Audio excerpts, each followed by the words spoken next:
الحمد لله نحمده ونستعينه ونستغفره ونعوذ بالله من شرور أنفسنا ومن سيئات أعمالنا من يهده الله فلا مضل له ومن يضلل فلا هادي له وأشهد أن لا إله إلا الله وحده لا شريك له وأشهد أن محمدا عبده ورسوله صلى الله عليه وعلى آله وأصحابه ومن تبعهم بإحسان إلى يوم الدين أما بعد. So as we continue discussing the book Bulugh al-Maram, and we are discussing the chapter of Kitab al-Buyu. So matter that relates to al-Buyu, and the author Rahimullah Ibn Hajar, that you have titled this particular discussion regarding Ahkam al-Buyu, Bab al-Riba. So matter that relates to usury or interest, that we're discussing concerning the Islamic position regarding interest, and we have discussed some of the hadith that relates to that particular topic. So today, inshallah ta'ala, that will be continuing to discuss other of the hadith that have been mentioned by the author rahimahullah regarding al-buyu, so regarding al-riba. So today we'll be discussing the hadith of Abu Sa'id and also the hadith of Abu Hurairah radhiyallahu anhuma. So we have the hadith to be read, and then we'll have the discussion around the hadith.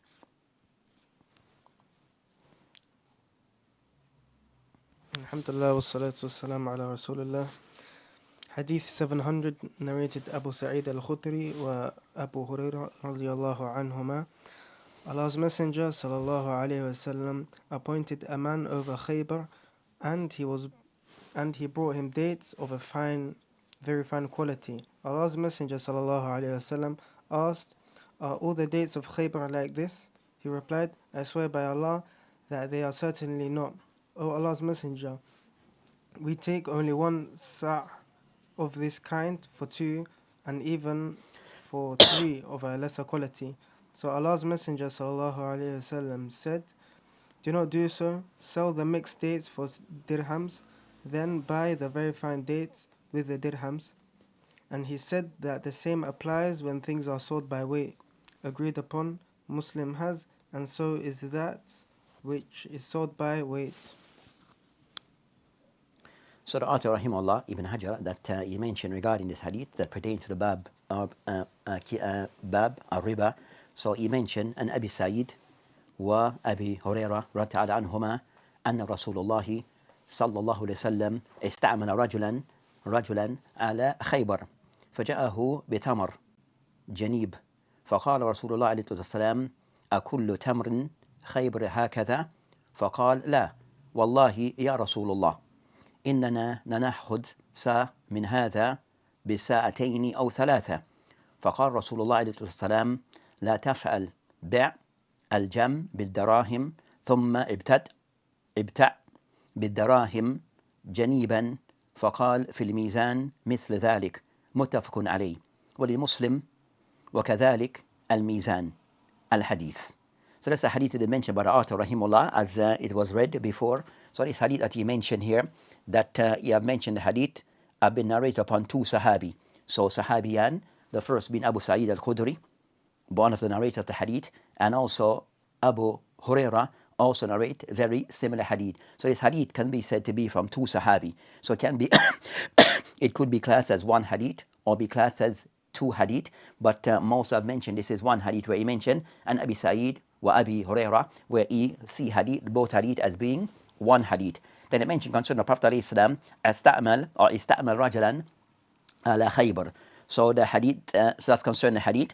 Then as for, we'll discuss concerning the takhrij of the hadith. So the first of those things, the first of those matters is the takhrij of the hadith, the source of this hadith. So they have mentioned here regarding concerning this particular hadith that he mentioned here as being number 3, that the hadith is, as mentioned here, muttafaqun alayh, meaning that the hadith is collected by Bukhari in his Jami' al-Sahih, and also Imam Muslim rahimahullah in his Sahih. Then so also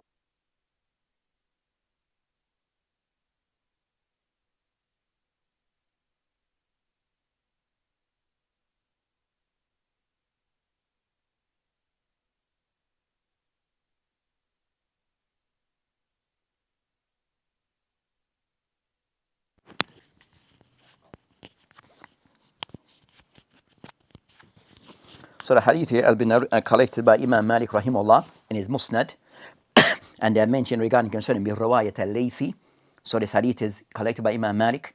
Also the hadith here is also collected by An-Nasa'i, also Abu Awana in his Musnad, which is his Musnad, and also Tahawi and Ibn Hibban.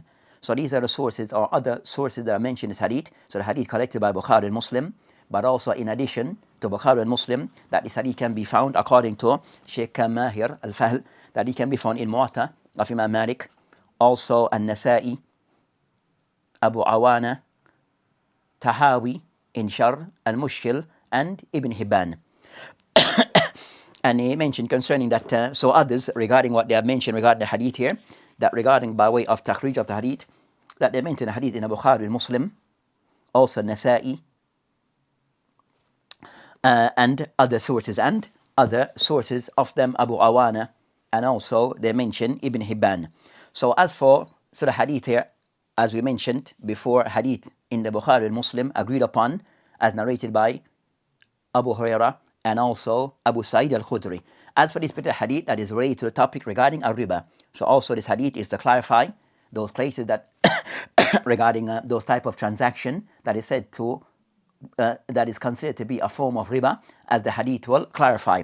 So he mentioned concerning the hadith regarding what can be taken from the hadith, that they have mentioned that that a person, a Prophet and the Messenger of Allah subhanahu wa ta'ala استعمل رجلا على خيبر, that the Prophet Islam, that he placed a rajul to be the one who is in charge of Khaybar. And they discussed concerning this person, that he was the one that was placed as being the one who was in charge of the person being the governor or the person in authority over the area of Khaybar. And the Prophet shows regarding the Prophet Islam that he was the head of state, and also of the duty and responsibility of what he would, the Prophet Islam, that he would appoint other people to act as wali, as being governors over other regions. So the Prophet Islam, that he would appoint others to take responsibility and in charge of other region, and is a part of the person who's a governor. So the one who govern over a state, then a part of this governorship, that they are unable to take care of everything in every place. So what they will do, and a part of a good governor, that they would have people that they would designate and appoint to take leadership and to govern things in particular region and places. So the Prophet ﷺ, that he allowed his person to take that responsibility over Al-Khaybar. So they mentioned regarding concerning, as for this person that is mentioned, that it is stated by Bukhari in his book, in a chapter of Maghazi, he mentioned Batha Akhan Bani Adi min al-Ansar, the person that he kind of somewhat he put in charge, was the person was from Bani Adi, from the tribe of Adi, min al-Ansar, and from the Ansar.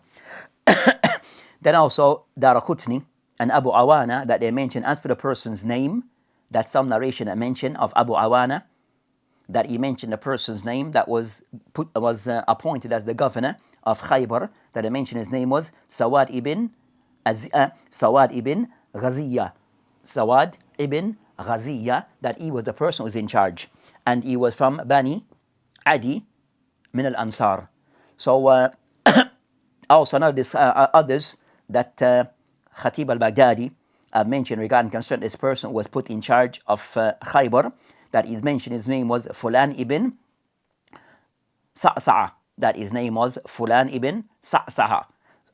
So that's concerning, and some mentions a different case, but of some of the ulama were put forth that is individual, that he was the person that was in charge. But they mentioned that was another case of another incident of another person, but the one that was in charge was the one that we mentioned regarding Sawad ibn Ghaziyah, Sawad ibn Ghaziyah, from Bani Adi min al-Ansar. So that's concerning. As for Khaybar, so they mentioned that the Prophet ﷺ, the Messenger of Allah subhanahu wa ta'ala, that he placed this person, istamal rajulan ala Khaybar. As for this area of Khaybar, that they mentioned, that is a Medina, is a city that was known regarding that a very fertile area that was used for vegetation, was known for its vegetation and fertility in the land, and used for farming. So that one type of and it was somewhere which was north of Medina. So it was around north of Medina, around the distance between both Medina and Khaybar, around 165 kilometers. So this is concerned that area with the Prophet Islam that he placed someone over that area.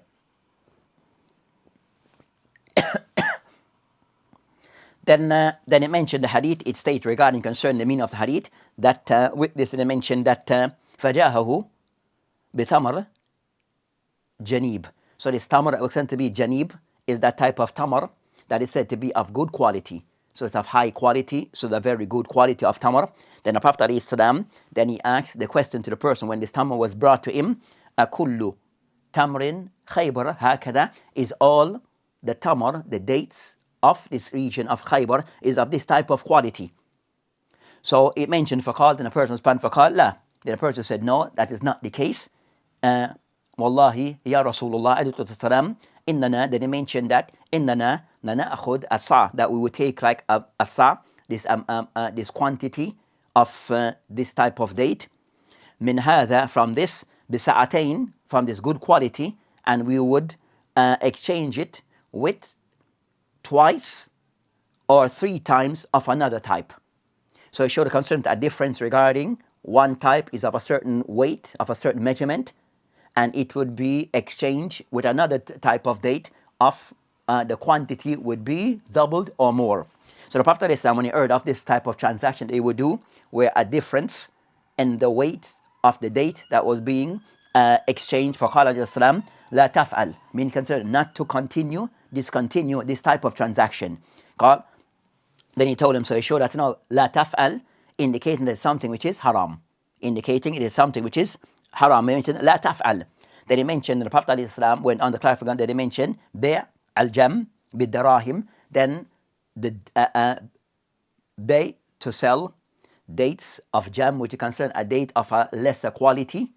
That's all you find. So it's a date which is of lesser quality. So sell it for darahim, for a certain amount. Then ibta', then buy dates, that is, then use this money to buy the dates that you want, which is of the good quality. So that's concerning this particular hadith. So they mentioned that فَقَالَ فِي الْمِيزَانِ مِثْلَ ذَلِكَ, and that it should be of the mizan, it should be of similar weight. It should be of similar weight. Then, and thinking of that of weight, it should also follow the similar procedure. They mentioned regarding concern, as for this particular hadith, that when the Prophet ﷺ mentioned la taf'al, as we stated before, that the shahid from the hadith. So of the thing of the hadith, it mentioned 2 things. When a person says innana lana'khud sa', that will take this weight, min hadha, of this, and it will be exchanged, will be bartered with twice that amount of weight or more. So the date of good quality will be of a certain weight, and the one of a lesser quality would be twice or more of its weight. So they mentioned that this type of transaction is not allowed. So the Prophet ﷺ, he described or explained that this type of transaction is not allowed, and this form a part of a riba. So this type of transaction will form a part of a riba. So this is the indicate regarding that this type of transaction is considered to be a form of riba, where you find that the same item, so riba, by way of the same item that is being bartered, where one is the same type, but they're being sold of different weight. So the Prophet, as I mentioned, then that is a form of a riba. So they mentioned, so that's concerning this, concerning a riba. So from this, the hadith is that, as he mentioned, Sheikh Abdullah Fawzan, hafidhullah ta'ala, he mentioned, hadithu dalilun ala tahrim tafadul bayna naw'i al-jins wahid min ashya ribawiyah. So it showed regarding concerning matters that of those things that riba, those type of items or those type of things, that if they are sold, that riba may occur with them, and amongst those items, a tamar. So you have around 6 items of the ulama who all that riba occurs in 6 items. That's mentioned by the hadith, and some mention that riba, it occurs with outside of these 6 that are things of similar types, of similar group types, then riba can occur. So the Prophet mentioned that of those areas regarding riba occurring, where there's a difference of the quantity that is being exchanged, it is different, then that will make the match, then that will cause riba to occur in that transaction. So the Prophet he clarified this matter regarding a tamar bitamar. it could be of the same weight and for hand. So a tamar, if it's being sold, the person giving tamar and receiving tamar, dates, then one should give whatever grade of tamar, whether it's of high or low grade of tamar, but they should receive the same measurement, equal measurement, without a difference in the measurement, regardless of the quality of the dates. So the Prophet mentioned, as he mentioned, and some narration of Sahih Bukhari mentioned, walakin mithlan bimisli, that it should be mithlan, should be similar in the weight. It should be similar in weight, even if there's a difference in the quality of the dates. So they mentioned that Surah Hadith is discussed regarding that riba occur in matters regarding of date. Even if you find that one type is of a better quality compared to the other, that if they are of difference in weight and in measurement, then riba occurs. So they mentioned that from the hadith also, it showed that the Prophet ﷺ, that as we discussed concerning that matter regarding a riba, that if it's of the same type, then it should be sold hand to hand and similar to similar. It should be similar in weight, even if one is of a better quality than the other. Also from the hadith, it shows regarding concerning the adab of the mufti. So from the adab of the mufti,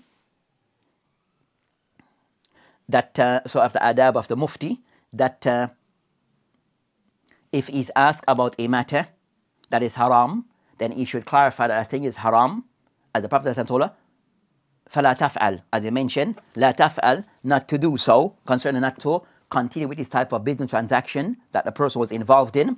Then he mentioned, as he was asked, then the Prophet ﷺ, then also he explained to the person what's the way to carry out this act in the proper way, or in a way which is halal. So he clarified what the person was doing before, and what he was asking about, that method, that way of conducting that transaction is haram. But then the Prophet ﷺ immediately clarified and explained to the person the method to go about doing such transaction in a way which is halal. So he explained to the person giving the person the method of how to do something which is halal. Then he mentioned by stating to him, وَلَا تَأْفَلْ بِعْ, so he explained to him by sell the one which is of the low quantity, receive the income from this, then what you receive from the sale of that low quantity date, then you can use it to buy the high quality that you want, but not just to do an exchange, to buy to the exchange like this. So that's concerning. So also the ulama mentioned regarding the hila, that at times that hila, which is kind of somewhat going around corners, but doing so in a way which is halal. So a person might want to go around the corners, but there's way which is halal. That, as in this hadith message, is for the person to go about a halal way, sell what you have. If you want good quality, sell what you have, and then you can then sell the one that you have at present, which is of the low grade. Then use the income that you have gained from the sale of that item and buy the item that you actually want, to buy the item that you actually want, which is of the one of of a higher standard or quality. So this shows regarding concerns to the mufti at times that listen to what is being said and the question that is being asked, then give the answer according to the Sharia, halal or haram. If there's something which is haram, then also for him to clarify the ways in which the person can still go about doing things in a proper way. Clarify the ways to go about that act in a way which is proper and halal according to the Sharia. So the Prophet ﷺ gave the person a makhraj from the situation that he had that was haram. And also he showed the person, especially in the case of a person that the person he came to ask. So he said the person that he wanted good and he wanted to do things in a way which is Islamic, by him, this person coming and explaining their case and their situation, because they want clarity regarding what I was doing, is it permissible or not, for it to be clarified. For the mufti is for him to clarify the ruling on that thing according to Islam, and if he wished now to give more further clarity by giving a person a makhraj, then also he should do so. He should also do so regarding how to go about achieving that thing in a way which is halal. And also the Prophet ﷺ, he do so, as I said, that in a very explain to the person in a very pleasant way, so for the person to accept the information.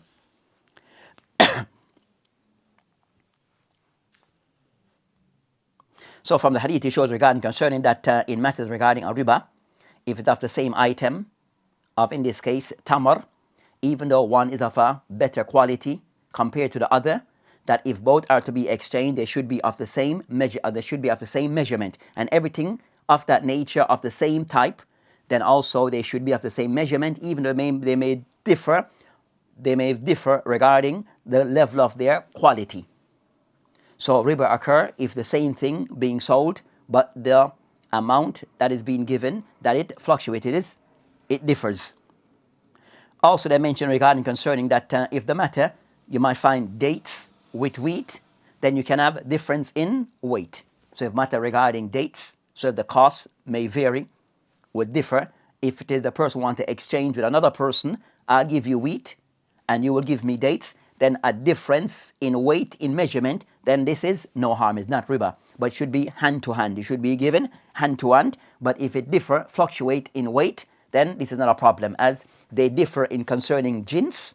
They're not of the same type. One is date and one is barley or wheat. Then they can fluctuate regarding the measurements. So the Prophet, as I mentioned, وَكَذَلِكْ مِيزَان, indicating concerning that things are of the same type, then things, they fall into the same category. As some of the ulama have extracted that, if things are of the same type, then they have to be measured equally. But if things are of different types, then the measurement may vary.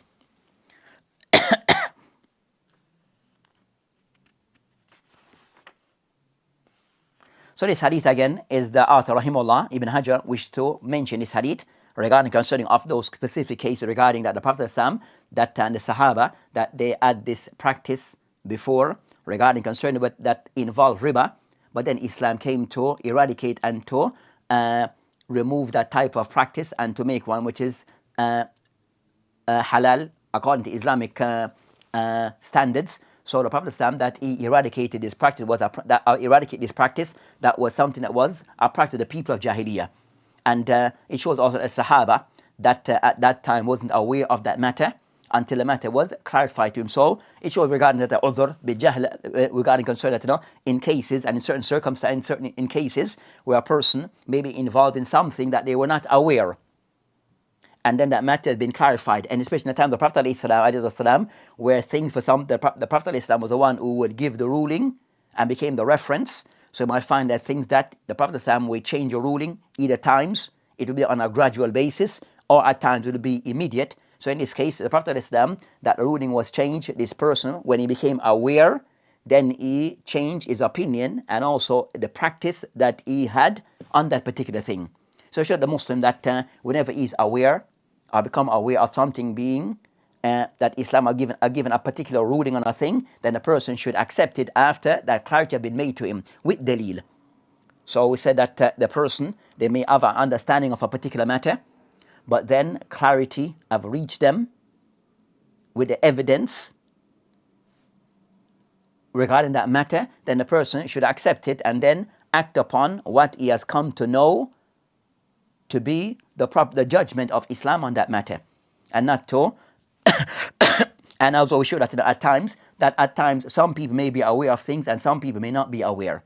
So that this companion, he wasn't aware of this ruling, so it showed that at times a person or individual may not be aware of a particular ruling, but then when clarity comes, then the person should accept it and also act according to it. So that's concerning what can be taken from this particular hadith, where again, as we said, that so the Muslim that is willing to learn and to understand Islam, and also the Muslim to ask and to inquire about certain things that is unclear about or not aware of from people who are qualified. So this discussion, a person who came and the Prophet explained to, and the situation explained that a person, he went to a source that was an authority regarding giving clarity on matters of Islam. So it's important regarding concerning these clarities are taken from individual or from sources that are known to be of repute and recognized sources, whether by the individual that we're asking or the source of reference that we're using, that they're known to be of reputable sources that we can refer to regarding looking at matters. So also it shows regarding the person go back to the alim and take from the alim based upon dalil, that a person that is given a response from an alim, a mufti who's qualified, but also with evidence and also clarifying the person the way to go about doing things in a way which is halal. So with that, inshallah ta'ala, we'll end this particular hadith that revolves around matters relating to a riba that occurs in cases of difference in weight and also occur in things of the similar items, such as in this case, dates. So with that, inshallah ta'ala, we'll end. وبالله تعالى توفيق وهذه السبيل والآخر دعوانا الحمد لله. Assalamu alaikum wa rahmatullahi wa barakatuh.